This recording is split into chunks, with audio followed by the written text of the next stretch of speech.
Okay. So, you watch with the student the full episode of up to 5 minutes, 5 minutes. If the episode is longer, you can divide it into a couple of lessons, or you can give your students a task to finish it at home. So, and at first your students listen to the whole video quite relaxedly. Then you take one small piece, like 30 seconds or 1 minute, and you make your students analyze it. How is analysis happening in terms of listening, in terms of developing the listening ability? That your students have to repeat either every word which they have heard there, or to write subtitles to that, or something like that. So the task of this analytical period of working with the audio is to understand as many words as possible, and for that you need to listen to one episode again, 10 times, from 10 times to 20 times, I would say it like that. This is how you work with your students, and it can be, and as I said, you can combine the grammar practice and the listening practice, or the vocabulary workout plus the listening practice, or give the listening separately. Yeah, the same kind of scheme works with this other 50% of classes, which are more light, I would say. Yeah, these are more like tough, more analytical kind of classes, and these are more light, more cheerful, more fun. Here you accent on speaking, or we can say here you are obtaining the background, the basis. And here you make this basis usable by your students. So you transfer it, you lead it from the passive background to active ability of your students. From passive to active. And in these classes, what do we have?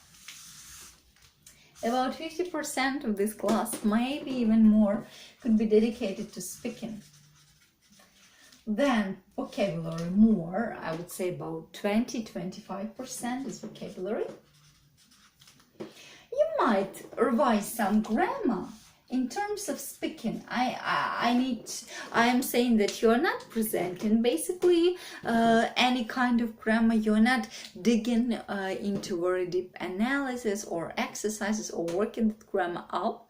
But when your students are talking, they might very naturally have their questions, like, okay, how it's better to say this? Why should I say it like that? Yeah, can you explain? So in this way you might need to go to some grammar rule, maybe write some formulas, maybe remember them couple of principles, how to use this exact grammar, therefore what kind of context they have to use it in, and your explanations why it's relevant to use this grammar in this exact context. So some grammar must be present, yet you are not focusing on it.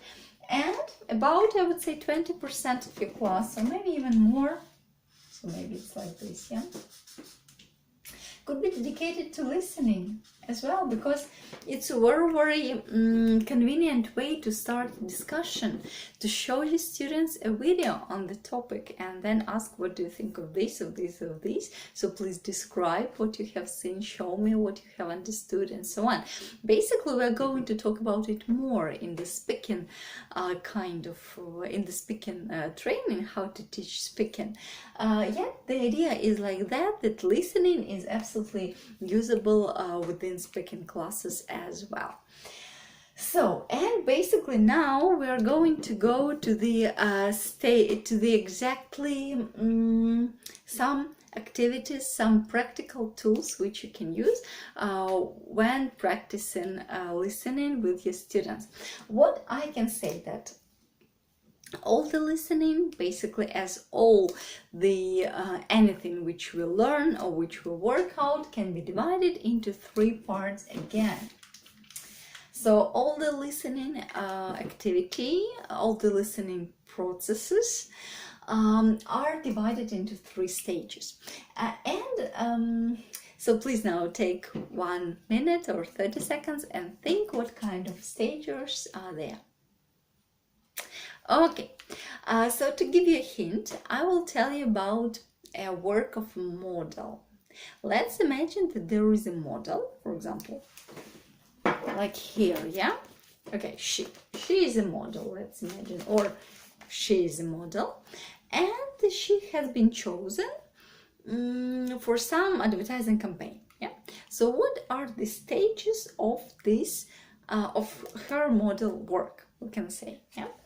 Why am I saying about that? Because it's quite convenient, I would say, to make this parallel. So, if we are talking about basically any kind of model work or any kind of shooting, even let's talk about shooting, yeah, for some advertising campaign, we have 3 stages there. Again, what are the stages?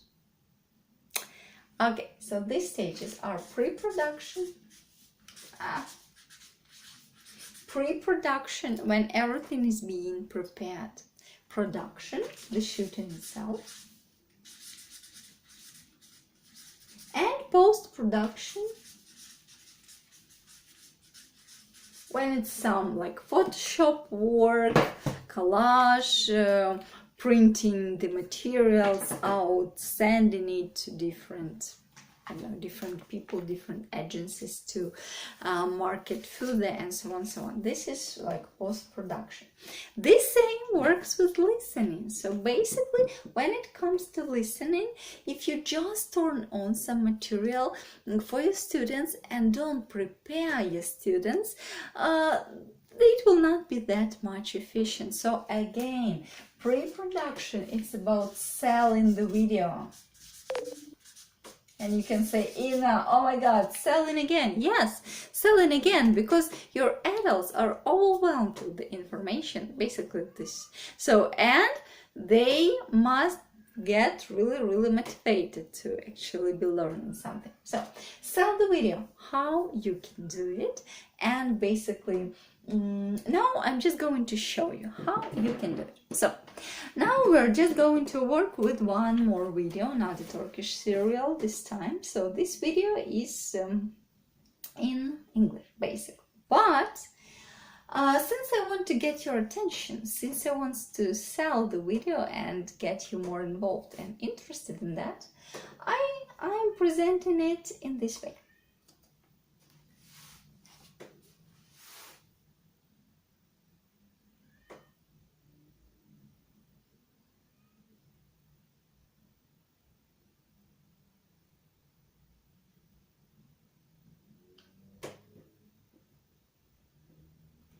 Yes, you have noticed correctly, it is muted. So, for example, I want to get your attention. How can I do it? I can pretend that I can add some secret to that, yes, some intrigue to that, and you're now more interested, and especially this lady is doing something strange on the stage. So if we come to the first way how you can do like pre-production, how you can perform pre-production for your listening activity with your students, you can mute it and work further with this muted section. So you can give your students an episode, and the first task which you can do, your students retell what they have understood from this muted episode. Of course, now I have shown you only 10 or 15 seconds.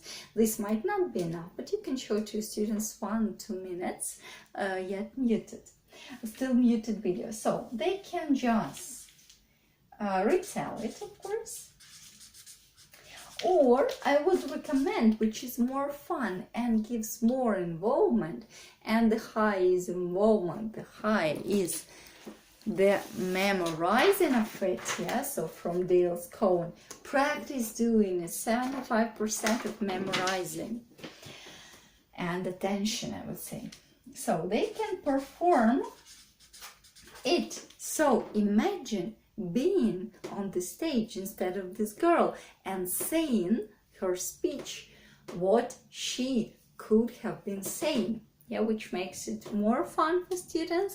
And after that, when they will be listening to that, they will be super, super attentive, because one of them has just been performing some similar speech, and they will be very interested how much it is similar to the original. Basically, what you can do also, even if the video is muted, yeah, you can give your student a hint of a context by some extracts from the video. This could be separated words or sentences, phrases, like, you know, I feel there is uncomfortable tension in the room right now. That's awkward, not hopefully as awkward, la la la. To be able to transform what you think of me. I had actually never had a boyfriend in real life. I should not have worn this dress. So these are the extracts of her speech. And you can work with these extracts as well. This can be words or phrases. Maybe even paragraph if you want to. And your students can perform her activity or discuss it based on these words or phrases, or they can just put them in the order they think she might be using them. Order them.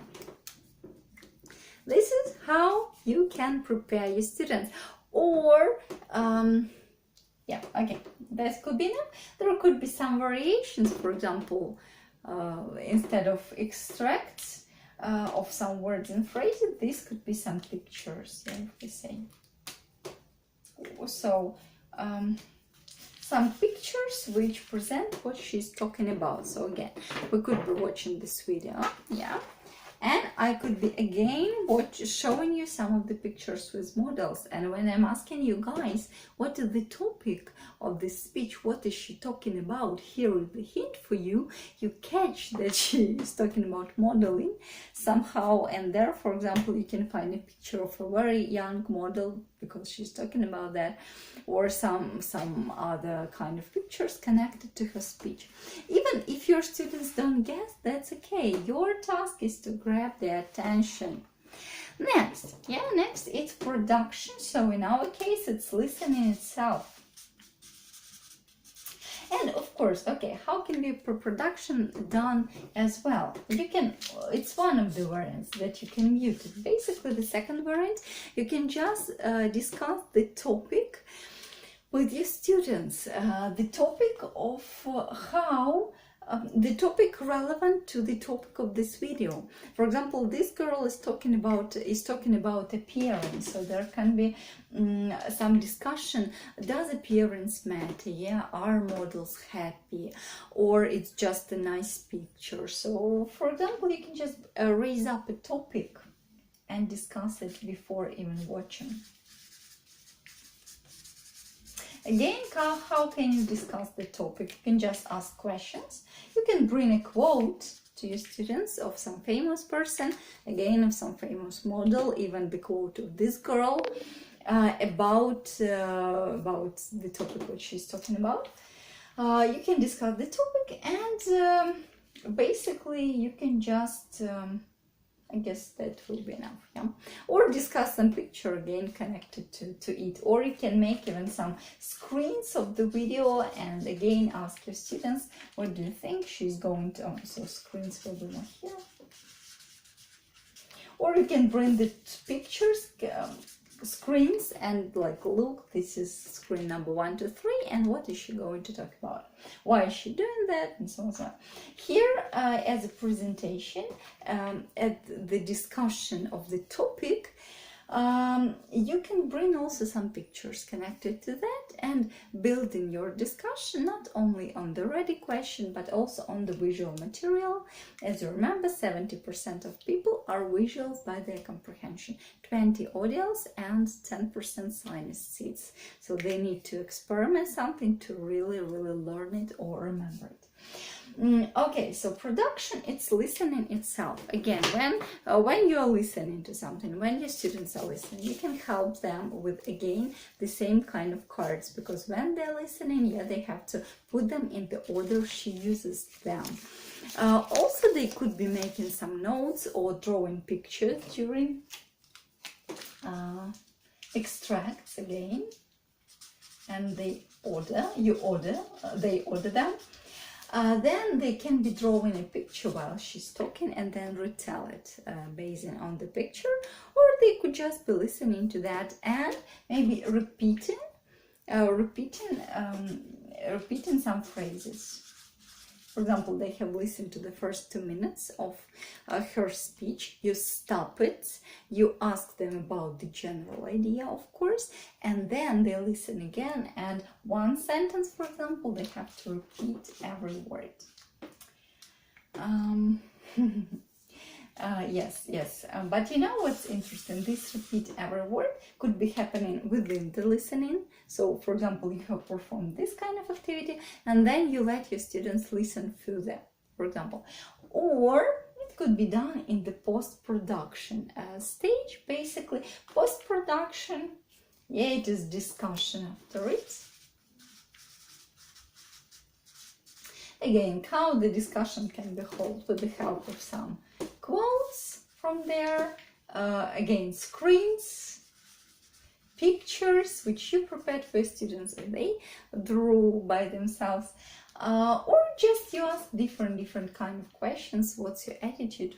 And to make it even more efficient, I would recommend you to think what be the practical use of every video or audio which you give to your students, what kind of idea or tool can they take from there and actually start using in their real life. Because why do we watch